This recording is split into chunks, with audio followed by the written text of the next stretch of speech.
रहीम अस्सलाम वालेकुम। आप YouTube चैनल देख रहे हैं और मेरा नाम है फ़ारान। आज मैं बात करूंगा डायबिटीज़ की ड्रग्स के बारे में, ज़ायबितीज़ की अद्वियात के बारे में।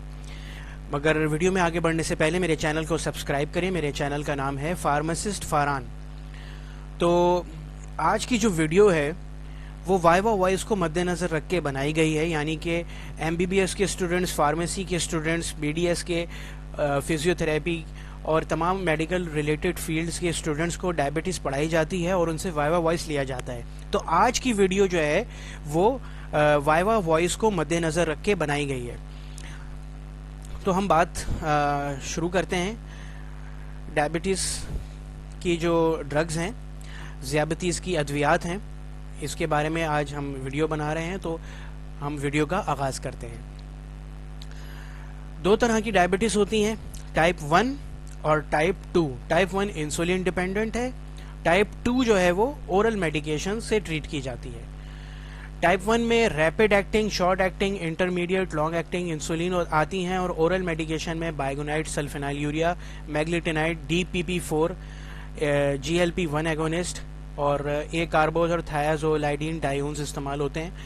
तो हम आइए इसको फर्दर एक्सप्लोर करते हैं। इंसुलिन की कंसंट्रेशन वर्सेस टाइम का ग्राफ आपकी स्क्रीन पर मौजूद है। इंसुलिन का मैं बताता चलूँ कि 4 तरह की इंसुलिन है, rapid acting, short acting, intermediate, long acting. Rapid acting की कंसंट्रेशन की जो पीक है वो 1 से 1.5 घंटे में आती है और इसकी जो इफेक्ट हैं, जो इसके असरात हैं, वो 3 से 4 घंटे तक बरकरार रहते हैं। शॉर्ट एक्टिंग के जो असरात हैं वो 4 से 6 घंटे तक बरकरार रहते हैं। इंटरमीडिएट एक्टिंग इंसुलिन के जो असरात हैं वो 10 से 16 घंटे तक बरकरार रहते हैं और लॉन्ग एक्टिंग जो है वो 24 घंटों तक काम करती है इंसुलिन। रैपिड एक्टिंग की एग्जांपल में लिस्प्रो है, एस्पार्ट है, ग्लूलिसिन है। शॉर्ट एक्टिंग में रेगुलर है इसकी एग्जांपल, और इंटरमीडिएट की एग्जांपल है NPH, और लॉन्ग एक्टिंग इंसुलिन की एग्जांपल है गिलार्जिन। ओरल बाइगोनाइड्स, ओरल ड्रग्स में बाइगोनाइड्स एक क्लास है और बाइगोनाइड्स की एग्जांपल है मेटफॉर्मिन।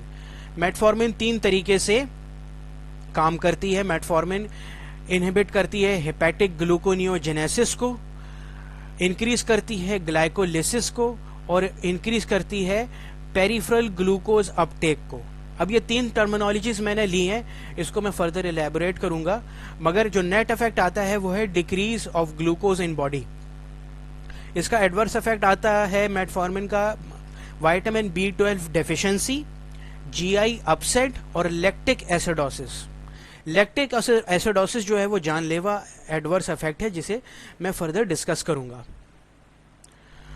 तो इसको फर्दर अंडरस्टैंड करते हैं कि बाइगोनाइड्स को जो है ये किस तरीके से काम करते हैं। तो ग्लूकोनियोजेनेसिस को जो है वो इनहिबिट करते हैं, ग्लाइकोलिसिस को इंक्रीज करते हैं, पेरिफेरल ग्लूकोज अपटेक को बाइगोनाइड इंक्रीज करते हैं। तो ग्लाइकोनियोजेनेसिस पहले समझ लेते हैं कि ये क्या है। ग्लूकोज का बनना from fats and lipids is called gluconeogenesis, या फिर ग्लूकोज का अपने ही ब्रेकडाउन प्रोडक्ट से ग्लूकोज का बनना कहलाता है ग्लाइकोनियोजेनेसिस। ग्लूकोलाइसिस क्या कहलाता है? लाइसिस का मतलब है तोड़ना और breaking down of glucose is glycolysis. Glycolysis का दूसरा नाम है एम्डेन-मायरहोफ पाथवे, जो कि आपसे वाइवा वॉइस में पूछा जा सकता है। अब बात करते हैं पेरिफेरल ग्लूकोज अपटेक को जो है वो बाइगोनाइड इंक्रीज करते हैं। तो पेरिफेरल का क्या मतलब है? पेरिफेरल का मतलब है अवे फ्रॉम सेंटर। एग्जाम्पल के तौर पे आपका हाथ जो है वो पेरिफेरल है टू द शोल्डर, और आपका जो नीज हैं वो पेरिफेरल है टू द टोज, या आपकी टोज जो है वो पेरिफेरल है टू द नीज। यानी मिसाल के तौर पे अगर आपका बॉडी का सेंटर है चेस्ट और एब्डोमेन, तो आपके पेरिफेरल क्या हुए? आपके आर्म्स हुए, फोर आर्म्स हुए, थाइज और लेग्स हुए। तो आपके जो पेरिफेरल हैं, peripheral part of the body है, वहां से ग्लूकोज को अपटेक करना जो है बाइगोनाइट इंक्रीज करता है, जिससे नेट इफेक्ट आता है ग्लूकोज की कंसंट्रेशन बॉडी में डिक्रीज हो जाती है। तो उम्मीद है कि आपको ये तीनों टर्मिनोलॉजी समझ में आ गई होंगी। ग्लूकोनियोजेनेसिस यानी ग्लूकोज का बनना, ग्लाइकोलिसिस यानी ग्लूकोज का टूटना, और पेरिफेरल ग्लूकोज अपटेक यानी ग्लूकोज की जो है वो रिमूवल फ्रॉम द पेरिफ्रीज। मेटफॉर्मिन का एडवर्स इफेक्ट जो है वो डिस्कस करना बहुत जरूरी है, क्योंकि ये जानलेवा एडवर्स इफेक्ट है। लैक्टिक एसिडोसिस जो है वो पेशेंट की जान भी ले सकता है। तो आइए समझ लेते हैं कि लैक्टिक एसिडोसिस है क्या। तो लैक्टिक एसिडोसिस को समझने के लिए पहले हम एक आपको सिनेरियो बताते हैं कि अगर पेशेंट डायबिटिक है और उसे डॉक्टर ने बोला है कि सीटी स्कैन या एमआरआई करवा ले, तो उसे मेटफॉर्मिन डिसकंटिन्यू कर देनी चाहिए कुछ अरसे के लिए, कुछ वक्त के लिए डिसकंटिन्यू करनी चाहिए, क्योंकि इससे पेशेंट की जान भी जा सकती है। तो अब हम इसको एलैबोरेट करते हैं इस कॉन्सेप्ट को। रेडियोलॉजी में कंट्रास्ट मीडिया इस्तेमाल होता है। रेडियोलॉजी में कंट्रास्ट मीडिया इस्तेमाल होता है। आपके जो इंटरनल ऑर्गन्स हैं उसकी पिक्चर जो है वो सीटी स्कैन में आती है और एमआरआई में आती है। रेडियोलॉजी की रिलेटेड प्रोसीजर्स में जब आपके इंटरनल ऑर्गन्स की तस्वीर खींची जाती है, तो उस तस्वीर को खींचने के लिए और ताकि उसकी इमेज क्लियर आए, उस इमेज को लेने के लिए हम कंट्रास्ट मीडिया बॉडी में इंजेक्ट करते हैं। ये कंट्रास्ट मीडिया आपके इंटरनल ऑर्गन्स की इमेज को क्लेरिफाई करता है और ताकि आप उसे विजुलाइज कर सकें, यानी रेडियोलॉजिस्ट उसे विजुलाइज कर सके। तो इंटरनल ऑर्गन्स की विजुलाइजेशन को बेहतर बनाने के लिए कंट्रास्ट मीडिया बॉडी में इंजेक्ट करते हैं। ये कंट्रास्ट मीडिया हेपेटिक फंक्शन को इनहिबिट कर देता है। जब हेपेटिक फंक्शन यानी हेपेटिक फंक्शन को और किडनी के फंक्शन को जो है वो इनहिबिट करता है सीटी स्कैन में जो कंट्रास्ट मीडिया इस्तेमाल हो रहा है, तो किडनी के फंक्शन को अगर इनहिबिट कर देगा ये कंट्रास्ट मीडिया, तो मेटफॉर्मिन खाने वाले पेशेंट के साथ क्या होता है कि मेटफॉर्मिन किडनी से एक्सक्रीट होती है। अगर हम मेटफॉर्मिन को डिसकंटिन्यू नहीं करेंगे और सीटी स्कैन करवा लेंगे, तो मेटफॉर्मिन एक्सक्रीट नहीं हो पाएगी किडनी से और बिल्डअप होगी उसकी कंसंट्रेशन, और जिसके नतीजे में लैक्टिक एसिडोसिस जो है वो हो जाएगी, और लैक्टिक एसिडोसिस जो है वो फेटल है, यानी उससे जान भी जा सकती है। तो सीटी स्कैन के दौरान जब सीटी स्कैन होने वाला होता है, तो डॉक्टर कहता है कि आप अपनी जो है वो बाइगोनाइट्स जो ले रहे हैं, जो मेटफॉर्मिन ले रहे हैं, उसे डिसकंटिन्यू कर दें कुछ अरसे के लिए, वरना आपकी जो मेटफॉर्मिन है वो कंट्रास्ट मीडिया से रिएक्ट कर सकती है और आपकी जो एक्सक्रीशन है मेटफॉर्मिन की वो अफेक्ट हो सकती है, जिसकी वजह से आप की जो है वो जिसकी वजह से फेटेलिटी भी हो सकती है। तो ये वजह है कि मेटफॉर्मिन का एडवर्स इफेक्ट जो है वो डिस्कस करना बहुत ज़रूरी था। नेक्स्ट क्लास है सल्फेनाइल यूरियाज। एग्जाम्पल है ग्लिमिप्राइड, ग्लिपिसाइड, ग्लिबराइड। इसका मैकेनिज्म है पोटेशियम चैनल को डीपोलराइज करते हैं ये सल्फेनाइल यूरियाज, और कैल्शियम चैनल को ओपन करते हैं और इंसुलिन की रिलीज को प्रमोट करते हैं from the cell. Adverse reaction sulfonylureas का हाइपोग्लाइसीमिया, डायसल्फराइम लाइक रिएक्शन है। नेक्स्ट क्लास है मैग्लिटिनाइड। मैग्लिटिनाइड का जो है वो सल्फेनाइल यूरियाज की तरह ही मैकेनिज्म है, मगर इसमें सिर्फ डिफरेंस ये है मैग्लिटिनाइड का कि इसकी बाइंडिंग साइड जो है वो सल्फेनाइल यूरियाज से डिफरेंट होती है। एग्जाम्पल मैग्लिटिनाइड की है नेग्लिटिनाइड, रेपाग्लिनाइड, और एडवर्स रिएक्शन में मैग्लिटिनाइड के आता है हाइपोग्लाइसीमिया। नेक्स्ट क्लास है DPP4 इनहिबिटर, मगर DPP4 इनहिबिटर की एग्जांपल है लेनाग्लिप्टिन, साइकाग्लिप्टिन, और इसके मैकेनिज्म को समझने से पहले बॉडी के एक मैकेनिज्म को समझना जरूरी है।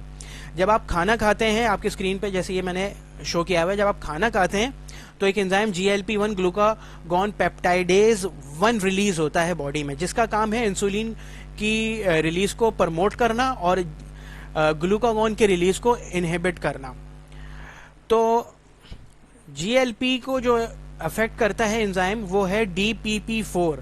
DPP4 बाय नेचर GLP की रिलीज को जो है इनहिबिट करता है। तो अगर हम DPP4 को इनहिबिट कर दें, उसको रोक दें, तो GLP के फंक्शन पे कोई असर नहीं आएगा और वो अपनी इंसुलिन की प्रमोशन को इंसुलिन की रिलीज को प्रमोट करता रहेगा, ग्लूकागॉन को इनहिबिट करता रहेगा। और ये इसका DPP4 का मैकेनिज्म है आसान अल्फाजों में। अब नेक्स्ट क्लास है GLP-1 एगोनिस्ट। GLP-1 एगोनिस्ट का भी मैकेनिज्म DPP4 की तरह ही है। GLP-1 एगोनिस्ट का मैकेनिज्म समझ लेते हैं। जब आप खाना खाते हैं तो GLP ग्लूकागॉन पेप्टाइडेज 1 रिलीज होता है, जिसका काम इंसुलिन की रिलीज को प्रमोट करना है और ग्लूकागॉन की रिलीज को इनहिबिट करना है। अगर हम GLP-1 एंजाइम की जो है वो एक्टिविटी को इन्हांस कर दें, उसको by administering GLP-1 agonist in the body, तो हाँ, तो इससे आपकी जो ग्लूकोज की जो कंसंट्रेशन है बॉडी में वो डिक्रीज हो जाएगी। तो इसको एक दफ़ा मैं और रिकैप कर देता हूँ कि GLP की कंसंट्रेशन और GLP की एक्टिविटी को अगर हम पोटेंशिएट कर दें GLP एगोनिस्ट से, तो आपकी इंसुलिन की जो रिलीज है वो फर्दर और प्रमोट होगी और रिलीज होगी और ग्लूकागॉन की इनहिबिशन जो है वो और ज़्यादा होगी, जिसकी वजह से आपकी नेट इफेक्ट जो आएगा वो ग्लूकोज की कंसंट्रेशन डिक्रीज हो जाएगी। नेक्स्ट क्लास है SGLT2 इनहिबिटर्स, जिसकी एग्जांपल है कैनाफ्लोजिन, कैनाग्लिफ्लोजिन, डेपाग्लिफ्लोजिन। तो इट एंड्स विथ फ्लोजिन। फ्लोजिन जो है वो आखिर में आता है SGLT2 इनहिबिटर्स के, जो आपको ये याद रखने में आसानी होगी। तो इसका मैकेनिज्म जो है वो मैंने जो है वो इस तरीके से डिफाइन किया हुआ है कि S से आप याद रखें सोडियम, GL से याद रखें ग्लूकोज और T से याद रखें ट्रांसपोर्टर 2। तो SGLT2 इनहिबिटर्स क्या करते हैं कि ये इनहिबिट करते हैं ग्लूकोज, सोडियम ग्लूकोज ट्रांसपोर्टर 2 को, जिसकी नतीजे में रीएब्जॉर्प्शन ऑफ ग्लूकोज जो है इन प्रॉक्सिमल कन्वोल्यूटेड ट्यूब्यूल्स जो है वो डिक्रीज हो जाती है। और ये प्रॉक्सिमल कन्वोल्यूटेड ट्यूब्यूल्स जो हैं वो किडनी में मौजूद हैं, तो साइड इफेक्ट भी किडनी से रिलेटेड ही आएंगे।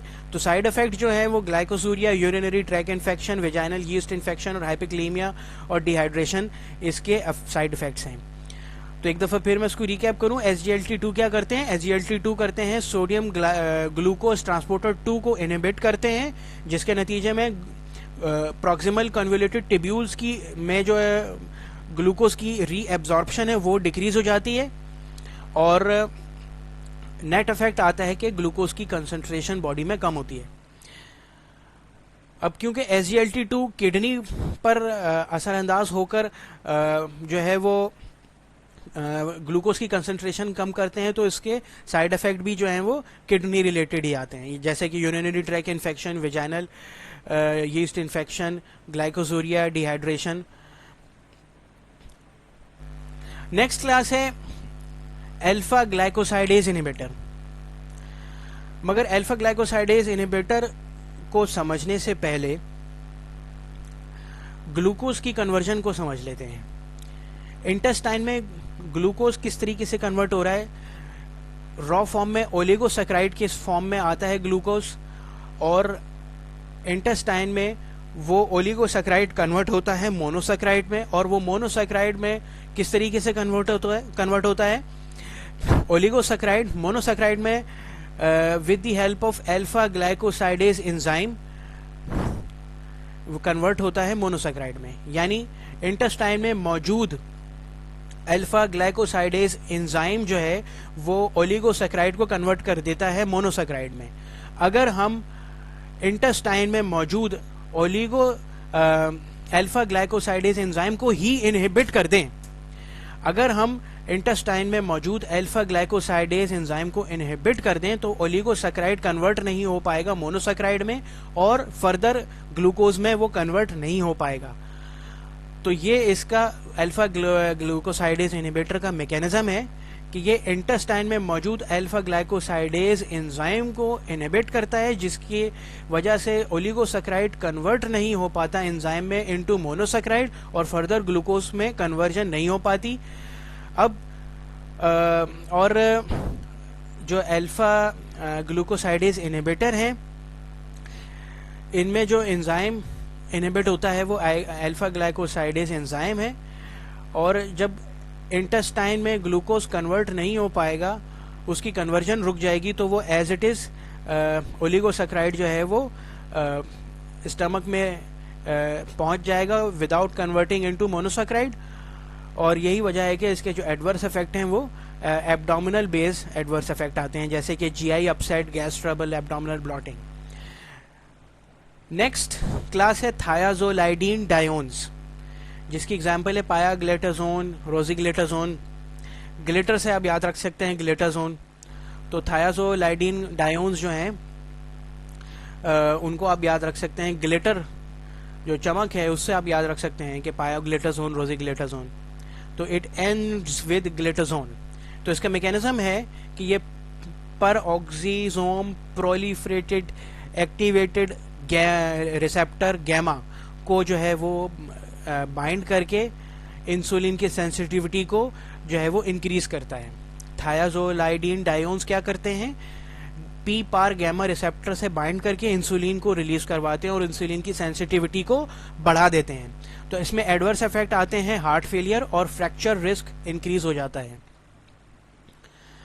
एमाइलिन एनालॉग नेक्स्ट क्लास है ओरल हाइपोग्लाइसेमिक की, और मैकेनिज्म जो है वो इसका सिनर्जिस्टिक मैकेनिज्म होता है, और and it work along side with insulin. इसके एडवर्स इफेक्ट आते हैं हाइपोग्लाइसीमिया। तो हम बात ये करते हैं कि how to remember all of this, biguanide, sulfonylurea, meglitinide, ये मुख्तलिफ ऐसे कॉम्प्लिकेटेड अल्फाज हैं, इसको आप कैसे याद रखेंगे। तो how to remember these names, meglitinide जो है आपकी स्क्रीन पे मौजूद है, मोगली से आप याद रख सकते हैं मैग्लेटेनाइड। सल्फेनाइलयूरिया जो है वो सल्लू भाई से याद रख सकते हैं। बायगोनाइड जो है वो बिग बॉस से याद रख सकते हैं। DPP4 इनहिबिटर जो है वो एक रेसलर आता था, डायमंड डायलस फेज, DDP, तो आप DDP से याद रख सकते हैं। DPP4 जो है वो DDP से याद रख सकते हैं। थाली से आप याद रख सकते हैं थायाजोलाइडीन डायोन्स। तो ये थोड़ी सी एक ट्रिक थी याद रखने की। थैंक्स फॉर वॉचिंग, और आप लोगों का शुक्रिया। That's it for now. Subscribe my channel, Pharmacist Farhan. Thanks for watching.